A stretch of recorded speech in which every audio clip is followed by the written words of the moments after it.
नमस्कार साथियों, मैं मनीष भारती संस्कृति पीसीएस प्लेटफॉर्म पर आप सभी का स्वागत करता हूं। साथियों, जैसा कि हम सभी जानते हैं कि पीसीएस विभिन्न जो राज्यों में होता है उसको ध्यान में रखते हुए हम लोग लगातार विभिन्न मुद्दों की चर्चा कर रहे हैं और एंशिएंट हिस्ट्री को सबसे पहले देख रहे हैं। अब देखिए, परंपरा को आगे बढ़ाते हुए आज जिस टॉपिक पर हम पहुँच चुके हैं वह मुख्य तौर पर देखा जाए तो महाजनपद काल होने वाला है। अब देखिए, आज भी वही करेंगे, 10 क्वेश्चन लेकर के आएंगे जिसका मिलकर के समाधान करेंगे तो 10 टॉपिक तो आपका वही क्लियर हो जाएगा। और एक प्रश्न मैं आपको अंत में दूंगा जिसका जवाब आपको क्या करना है, कमेंट बॉक्स में लिख करके देना है। अब सीधे चलते हैं अपने पहले प्रश्न के तरफ। और पहला प्रश्न क्या है, ठीक से पढ़िए। देखिए, अगर प्रश्न ठीक से समझ गए तो इसका जवाब भी आप ढूंढ ले जाएंगे। अगुंतर निकाय नामक बौद्ध ग्रंथ में कितने महाजनपदों का उल्लेख है? आपने महाजनपद के विषय में निश्चित तौर पर पढ़ा होगा। उसमें यह भी पढ़ा होगा कि जो सबसे समृद्ध महाजनपद हुआ करता था वो कौन सा था? मगध, है ना। ये सब तो पढ़ा होगा ना। तो यहां पर आपसे ज्यादा कुछ नहीं पूछा गया है। आपसे पूछा गया है कि बस आप ये कर लो कि आप हमें बता दो कि ये महाजनपद जो है इसका कुल नंबर कितना था। लेकिन ध्यान रखना है, वो नंबर आपको बताना है अगुंतर निकाय नामक बौद्ध ग्रंथ में जो है लिखा गया है। ये आपसे पूछा गया है और आंकड़े भी दिए गए हैं कि वो 12 था, 14 था, 16 था या 18 था। हम सब जानते हैं कि हमने जो महाजनपद के विषय में पढ़ा है वह यही पढ़ा है कि 16 महाजनपद हुआ करते थे। तो जाहिर सी बात है, ये सही है। अगुंतर निकाय जो बौद्ध धर्म का एक कह सकते हैं साहित्य है, ग्रंथ है, उसमें महाजनपदों की जो चर्चा की गई है उसमें बताया गया है कि 16 महाजनपद ही हुआ करता था। और ये प्राचीन बौद्ध धर्म का एक ग्रंथ है जो थेरवाद बौद्ध धर्म के सुत्त पिटक का एक हिस्सा माना जाता है। ठीक है, तो 16 महाजनपद आप यहाँ पर ध्यान रखेंगे। अब दूसरे पर आइए, क्या कहता है, निम्न में से कौन सा महाजनपद, ध्यान दीजिए, गंगा और यमुना के दोआब क्षेत्र में स्थित था? यहां पर 4 आपको महाजनपद का अब नाम दिया गया। पहले वाले में पूछा गया आंकड़ा कितना था, तो 16। अब पूछा गया उससे आगे बढ़कर के एक कंडीशन आपको दिया गया कि 4 यहां पर महाजनपद हैं, लेकिन आपको 4 महाजनपद यह बताना है कि जो गंगा और यमुना जो 2 नदी है उसके दोआब क्षेत्र में स्थित है। तो देखिए, गंगा और यमुना के दोआब क्षेत्र में कुरु और पंचाल जैसे महाजनपद जो हैं वो स्थित रहे। अब यहां पर देखेंगे, मैंने क्या कहा, 2 नाम लिया मैंने, कुरु और यहां पर पांचाल। कहीं कहीं पंचाल, कहीं कहीं पर पांचाल लिखा मिलेगा आपको। ठीक है, तो यहां पर ये 2 नाम लिया, लेकिन विकल्प में देखिए क्या दिया हुआ है। क्या विकल्प में पांचाल लिखा हुआ है? नहीं ना, पांचाल है, लेकिन चूंकि विकल्प पे नहीं है, विकल्प में एक ही नाम है, कुरु, इसीलिए सही जवाब इस विकल्प के आधार पर क्या हो जाएगा? कुरु। ध्यान रखिएगा। अब यहां पर एक बात समझिए, जो क्षेत्र बताया गया है गंगा और यमुना, देखिए नदियां हैं, तो ये नदियां हैं, इसके आसपास का जो क्षेत्र होगा, और ये दोनों नदियां कैसी हैं, जहां से बाढ़ भी आ रही हैं, तो निश्चित तौर पर इस जगह की इसकी जो मिट्टी होगी वो मिट्टी क्या होगी? उपजाऊ, क्योंकि ये चीजें पूछा जा सकता है आपसे और उससे ये अर्थ निकाला जा सकता है कि इसके बीच जो 2 महाजनपद हैं तो उस 2 महाजनपद में कृषि की क्या स्थिति रहा है, वहां की भूमियां कैसे रही है, वहां की नदियों की क्या स्थिति है। ये सब बातें आपको अलग से पढ़ाया नहीं जाएगा, ये आपको समझना है ज्योग्राफी के आधार पे कि गंगा और यमुना के दोआब क्षेत्र हैं और वहां पर कोई भी प्लॉट है भाई तो वो तो भूमि उपजाऊ होगा ही ना। जलोढ़ मिट्टियां लाएगी ही ये नदियां बाढ़ के साथ, और वो भूमि जो है उपजाऊ हो ही जाएगा। भूमि तो उपजाऊ होगा। अब अगर मुझे बताइए, भूमि उपजाऊ हो गया तो क्या यहां पर कृषि कार्य नहीं होगा? निश्चित तौर पर होगा। तो कृषि कार्य की प्रधानता होगा, यहाँ की अर्थव्यवस्था में कृषि कार्य का महत्वपूर्ण योगदान होगा। अब चूंकि नदियां हैं, गंगा और यमुना जैसी नदियां, तो एक चीज और होगा, नदियों पर क्या होगा, या ऐसे कह सकते हैं कि नदियों के माध्यम से क्या होगा, व्यापार होगा। एक परिवहन का ठीक ठाक रास्ता क्या हो जाएगा, नदी होगा। मामला समझ में आ गया। दूसरा एक और पूछा जा सकता है राजधानी को लेकर के, चूंकि ये ऐसे प्रश्न आए हैं, तो कुरु महाजनपद जो है, ध्यान रखिएगा, कुरु महाजनपद की जो राजधानी रहा है वह हस्तिनापुर रहा है। अब आप मुझे बताइए, हस्तिनापुर आपने सुना तो जरूर होगा ना, महाभारत काल में, है ना। तो मुझे आप ये बताइए जरा कि हस्तिनापुर आज के समय का कौन सा जगह है, किस जगह को आज हम लोग हस्तिनापुर के नाम से जानते हैं? तो ठीक है, अब ये भी एरिया चूंकि राजधानी है तो ये गंगा और यमुना के दोआब क्षेत्र में स्थित था। बाढ़ के कारण बाद में, अब मैंने क्या कहा, गंगा यमुना तो बाढ़ तो आएगा, तो बाद में क्या हो गया, चूंकि बाढ़ की बारंबारता बढ़ने लग गई तो हस्तिनापुर से राजधानी को ट्रांसफर करना पड़ा, स्थानांतरित करना पड़ा, और फिर बाद में ये राजधानी जो है कहां पर आ गया बताएंगे, कौशाम्बी। कौशाम्बी में बाद में ये राजधानी हमें परिवर्तन होता हुआ दिखा। तो ये कुछ चीजें आपको क्या करना है, ध्यान रखना है। चलिए, और आप एक पांचाल है, पांचाल के विषय में बताइए कि आज के समय में ये पांचाल जो है वो किस जगह पर स्थित है। ठीक है, ये आपके लिए असाइनमेंट रहा और वो आप मुझे कमेंट बॉक्स में लिख करके बताएंगे।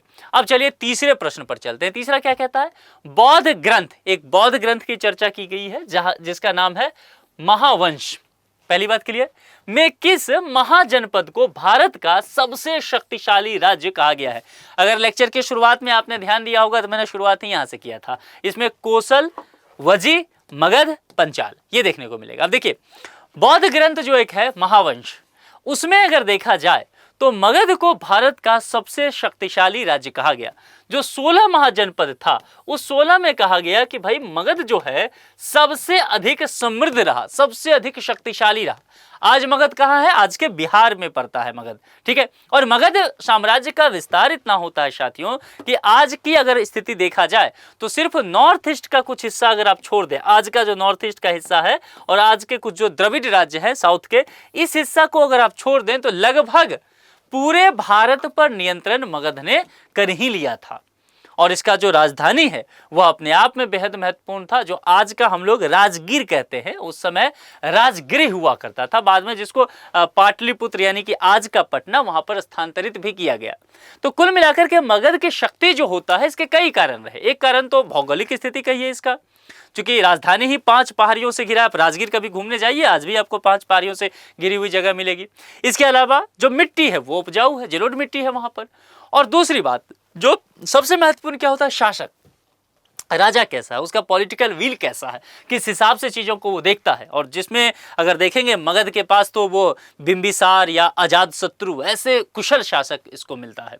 तो इस वजह से क्या हो गया कि धीरे धीरे जो है अपने प्रशासनिक राजनीतिक दृष्टिकोण से और भौगोलिक दृष्टिकोण से, भूमि उपजाऊ है, इन सभी वजह से मगध जो है वो शक्तिशाली बनता चला गया। और आज का देखेंगे जो पटना गया वाला हिस्सा जो आप देखते हैं बिहार में, वो एरिया यही पड़ता है। सैन्य शक्ति भी बहुत मजबूत है, सुनियोजित प्रशासनिक ढंग से यहाँ पर चलता है। और कुल मिलाकर के देखा जाए तो सबको एक तरह से अधीन कर लेता है ये, जैसे कौशल हो गया, वत्स हो गया, अवंती हो गया, इस सबको एक तरह से जितने महाजनपद थे इस सबको मगध ने अपने अधीन कर लिया, सबको अपने अंदर मिला लिया था। ठीक है, तो सी विकल्प के साथ हम लोग यहाँ पर चलेंगे, जो महावंश में इसकी चर्चा की गई है बौद्ध ग्रंथ का, ये एक बौद्ध ग्रंथ है। मामला समझ में आ गया, आगे बढ़ जाए, चौथे पर चले। चौथा क्या कहता है, पाटलिपुत्र के संस्थापक थे। पाटलिपुत्र बोले तो आज का पटना, बिहार की राजधानी, ये आपसे पूछा गया है। अब जैसा कि मैंने एक शासक का अभी नाम लिया, अजातशत्रु, है ना, तो अजातशत्रु जो है उन्होंने पाटलिपुत्र की स्थापना की। अब देखिए, अगर आप देखेंगे तो पाटली बिहार की अगर मैप आप बनाए ठीक से, ये वाला मैप अगर मान लीजिए रफ मैप है, आप उसको बहुत दिल से मत लगाइएगा, तो पटना का लोकेशन आपको क्या, गंगा नदी, ये गंगा नदी में बनाया हूं। ठीक है, बिहार के बक्सर से गुजरती हुई है गंगा नदी, पूरा 12 डिस्ट्रिक्ट से क्रॉस करती हुई निकल रही है। तो पटना का लोकेशन कहाँ है, एकदम गंगा के किनारे जाकर के पड़ता है। ठीक है, तो गंगा के किनारे एक किले के रूप में इसको बनवाया गया था और अजातशत्रु ने बनवाया, ट्रांसफर किया गया। कहा गया कि इस जगह को और बेहतर किया जाएगा, बेहतरीन बनाया जाएगा। बाद में जो है इनके पुत्र जो आते हैं, अजातशत्रु के पुत्र, उनका नाम क्या था, उदयन। ठीक है, इसको पितृहंता वंश भी कहा जाता था, पढ़ा होगा हिस्ट्री में आपने। तो उदयन ने शहर की नींव रखी और इसे जो है एक तरह से मगध की राजधानी ही बना दिया, एक तरह से राजगीर से ट्रांसफर हुआ था। ठीक है, तो यहां पर अगर आप देखेंगे जिस विकल्प के साथ हम लोग जाएंगे वह अजातशत्रु के रूप में, स्थापना तो यही कर रहे हैं ना, बाद में शहर की नींव जो है वो उदयन रख रहे हैं, वो आगे बढ़ा रहे हैं, वो अलग बात है, लेकिन अजातशत्रु के नाम से। अब चलिए यहां पर 5वें पर चलते हैं, क्या है, उदयन वासवदत्ता की दंत कथा संबंधित है। उदयन समझ गए ना, अभी मैंने बताया था शासक हैं। तो ये जो दंत कथा है वो संबंधित है, कहां से संबंधित है ये आपसे पूछा गया है। उज्जैन से, मथुरा से, माहिष्मति से, कौशाम्बी से। देखिए उदयन वासवदत्ता की जो पूरी दंत कथा है ना, दरअसल वो कौशाम्बी से संबंधित है, जो कि वत्सराज उदयन और उज्जैन की राजकुमारी होती है, उसका नाम है वासवदत्ता। अब इसमें क्या है, इनकी प्रेम, अगर कभी मौका लगे तो इस कहानी को ठीक से सुनिएगा, बहुत प्रचलित है ये उस एरिया में, यूट्यूब वगैरह पर भी मिल जाएगा। तो इन दोनों के बीच प्रेम विवाह और इनके बीच की जो वही प्रेम कहानी सब है उसका वर्णन किया गया है। यह कहानी भारतीय साहित्य की एक प्रसिद्ध प्रेम कथा के रूप में देखा जाता है। समृद्ध संस्कृत और प्रसिद्ध नाटक स्वप्न वासवदत्ता, जो लोग संस्कृत वगैरह पढ़ते हैं उसमें उन्होंने ये नाटक एक्ट जरूर पढ़ा होगा, संस्कृत साहित्य में आता है स्वप्न वासवदत्ता, उसमें इसको लेकर के बहुत अच्छे से बात किया गया है। भास ने, किसने रचना की इसकी? भास राइटर हैं, इन्होंने ये संस्कृत नाटक इसकी रचना किया था, स्वप्न वासवदत्ता। ठीक है, तो ध्यान रखिएगा। तो कुल मिलाकर के देखेंगे, यहाँ पर आपसे सिर्फ पूछा गया था कि दंतकथा संबंधित है एरिया से, तो कौशाम्बी से, बाकी पूरी कहानी मैंने आपको समझा दिया। विश्व का पहला गणतंत्र वैशाली में किसके द्वारा स्थापित किया गया? बहुत महत्वपूर्ण, हम सब जानते हैं कि विश्व का पहला गणतंत्र जो है वह वैशाली में है। वैशाली कहा जाए तो वह कहाँ पड़ता है? बिहार में ही। और जैसे मैंने आपको ये बिहार का मैप बनाया था, तो अलग से ना बना के फिर से इसी में दिखाता हूँ। मैंने क्या कहा था कि पटना इस तरफ है, गंगा के एक तरह से देखेंगे तो दक्षिण में पटना ठीक पड़ता है नदी किनारे, और उधर देखेंगे उत्तर में ठीक गंगा के किनारे तो आपको वैशाली नजर आएगा। वैशाली एक जिला है। अगर आप इसके हेडक्वार्टर की बात किया जाए आज के दौर में, वैशाली की हेडक्वार्टर की बात करेंगे डिस्ट्रिक्ट के आधार पर, तो वो कौन सा जगह पड़ता है आप लोग जानते होंगे, वो है हाजीपुर। मामला समझ में आ गया? वैशाली का हेडक्वार्टर आज वैशाली नहीं है, वो हाजीपुर है। वैशाली एक डिस्ट्रिक्ट का नाम है, ये ध्यान रखिएगा। चलिए अब उस समय पर चलते हैं, जोड़ के पढ़िए वर्तमान के साथ, तो चीजों को याद करना आसान रहेगा। तो यहाँ पर पूछा गया कि पहला गणतंत्र जो है वैशाली में था, ये जानते हैं, क्लियर है, इसको संतुष्ट है इस प्रश्न को। बस आपसे पूछा गया है कि भाई साहब ये बता दीजिए कि ये किसके द्वारा स्थापित किया गया था? क्या मौर्य वंश के द्वारा, नंदगुप्त या लिच्छवी वंश को लेकर के पूछा गया है। देखिए हम सब जानते हैं कि वैशाली में जो गणतंत्र की स्थापना किया गया था पहला, वह लिच्छवियों के द्वारा किया गया था। तो डी विकल्प होगा। शक्तिशाली था ही, स्वतंत्र वंश यहाँ पर हुआ, और इसकी शासन प्रणाली जो है एक तरह से देखा जाए जो लिच्छवी वंश की है, वो राजा के बजाय प्रतिनिधियों द्वारा सामूहिक रूप से चलाई जाती थी। पहले क्या होता था, कहा जाता कि भाई राजा जो है ना वह ईश्वर का एक रूप है, प्रतीक है। राजा की वाणी मतलब ईश्वर की वाणी, राजा जी ने कह दिया वही सब कुछ, उसके अंदर सारी शक्तियां जो आज हम लोग पढ़ते हैं ना पॉलिटी में, शक्ति के पृथक्करण सिद्धांत, सेपरेशन ऑफ पावर, उसकी जरूरत नहीं है। राजा ही क्या है? राजा ही जो है वह विधायिका है, कानून भी वही बना रहा है। राजा ही क्या है? कार्यपालिका है, वही उसे लागू भी कर रहा है बनाए गए कानून को। और राजा ही न्यायपालिका है, कोई ना माने तो दंड भी वही दे रहा है। तो राजा सर्वे सर्वा हो गया। लिच्छवियों ने कहा कि ये कैसे चलेगा भैया, गणतंत्र होगा। गणतंत्र क्या होगा? राजा ही सब कुछ नहीं करेगा, फिर क्या करेगा? तो यहां पर जो प्रजा होगी, या दूसरे शब्दों में प्रतिनिधि कहिए, ये इसके द्वारा होगा। और ये कैसे होगा? सामूहिक ढंग से ये निर्णय लिया जाएगा। तो बताइए आ गया ना डेमोक्रेसी, सामूहिक रूप से निर्णय लिए। भी देखिए बिहार में विधानसभा चुनाव संपन्न हो गया, तो लोगों ने ये तय किया ना मुझ पे राज कौन करेगा। भाई मेरे विधानसभा क्षेत्र का अमुक व्यक्ति जिता करके हम मतदान दे रहे हैं, ये मेरे बदले जाके विधानसभा में मेरी बात रखेगा, पुल पुलिया सड़क निर्माण इंडस्ट्री सब लगाएगा। मामला समझ में आया? तो ये चीजें उस वक्त वैशाली में लिच्छवी वंश के द्वारा ही कर दिया गया था, और प्रतिनिधि जो हैं वो करते थे, सामूहिक रूप से चीजों को चलाते थे, राजा नहीं चलाते थे। तो छठा का डी हो गया। आगे बढ़े, सातवां पे आ जाए। 16 महाजनपदों के युग में मथुरा इनमें से किसकी राजधानी थी? ध्यान दीजिए, 16 महाजनपद, जिसको लेकर के हमने पहले कहा कि 16 महाजनपद जब था तो मथुरा एक किसी जो महाजनपद है उसकी राजधानी थी। किसकी? वज्जी की, वत्स की, काशी की, या फिर शूरसेन की। अब देखिए ये जो 16 महाजनपद था, इस युग में अगर देखेंगे तो मथुरा जो है शूरसेन महाजनपद की राजधानी हुआ करती थी। तो कुल मिलाकर के डी विकल्प के साथ जाएंगे। यह प्राचीन भारत के अगर देखा जाए तो सबसे महत्वपूर्ण राजनीतिक और सबसे महत्वपूर्ण, ध्यान देखिएगा, सांस्कृतिक दृष्टिकोण से महत्वपूर्ण केंद्र के रूप में माना जाता था। तो सातवें का डी।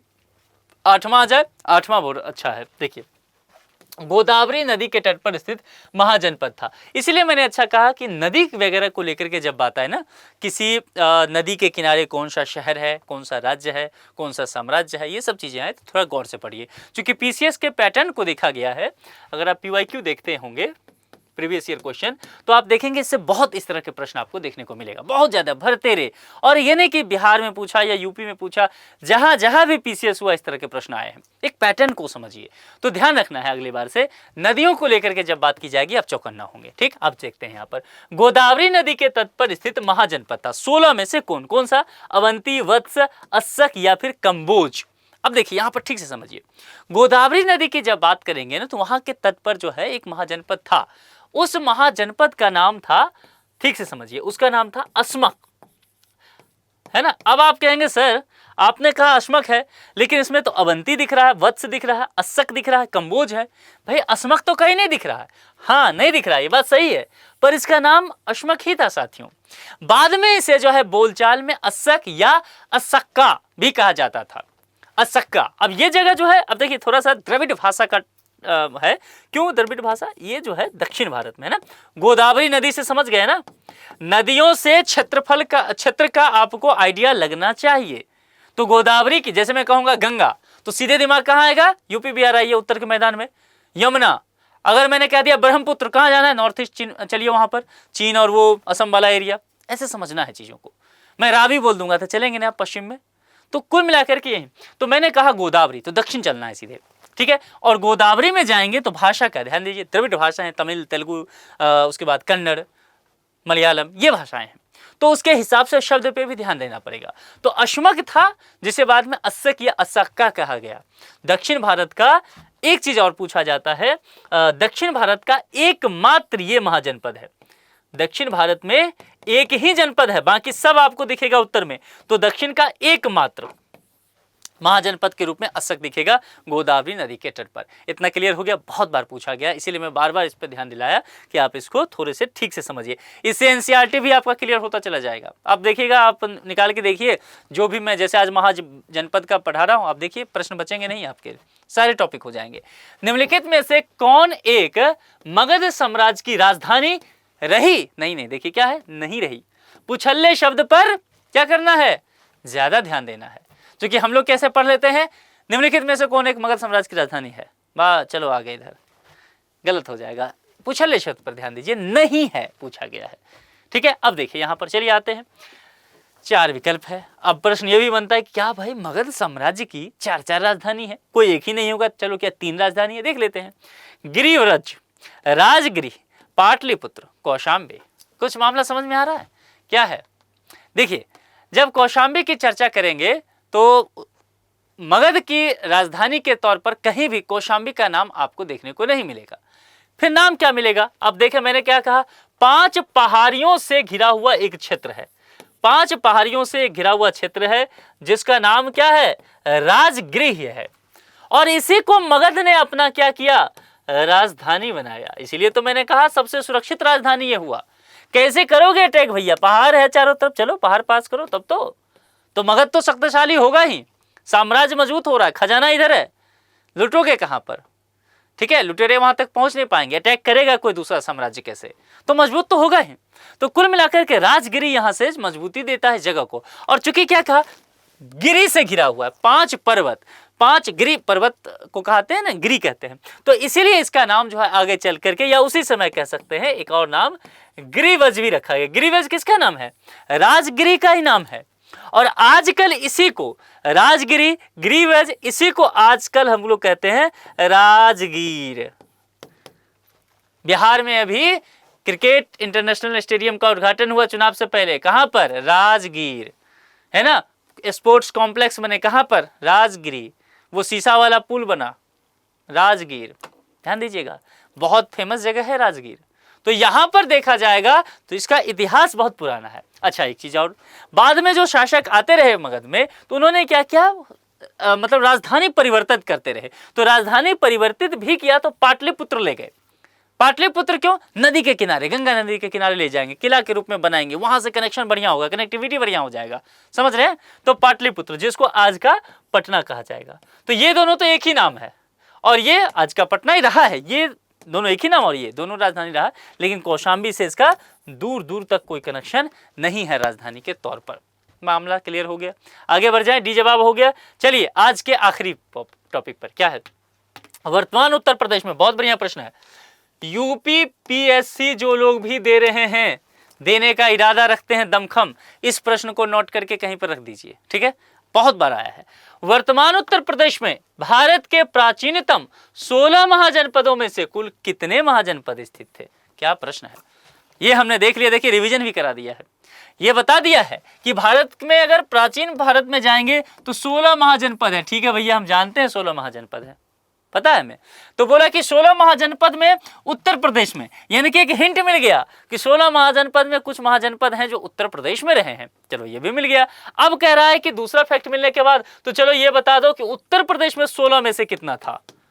तो विकल्प जरा देखिए, 6, 7, 8, 9, यानी कि ठीक ठाक संख्या जो है 16 महाजनपदों में वो उत्तर प्रदेश में ही रहा।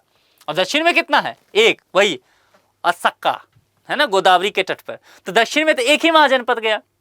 बिहार में मगध मतलब सबसे शक्तिशाली। देखिए कुछ टॉपिक ऐसे समझना पड़ेगा। और उत्तर प्रदेश में कितना, तो देखिए एक तरीका समझिए। उत्तर प्रदेश में जो है ना 16 में आधा जो है वो केवल उत्तर प्रदेश में ही था।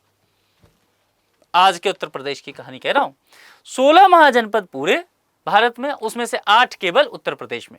अब ये महाजनपद का आपको नाम पूछ सकता है, पहले तो टिक लगा लीजिए और इसका नाम अगर आप लिखना चाहे तो लिख लीजिए, मैं लिख देता हूं।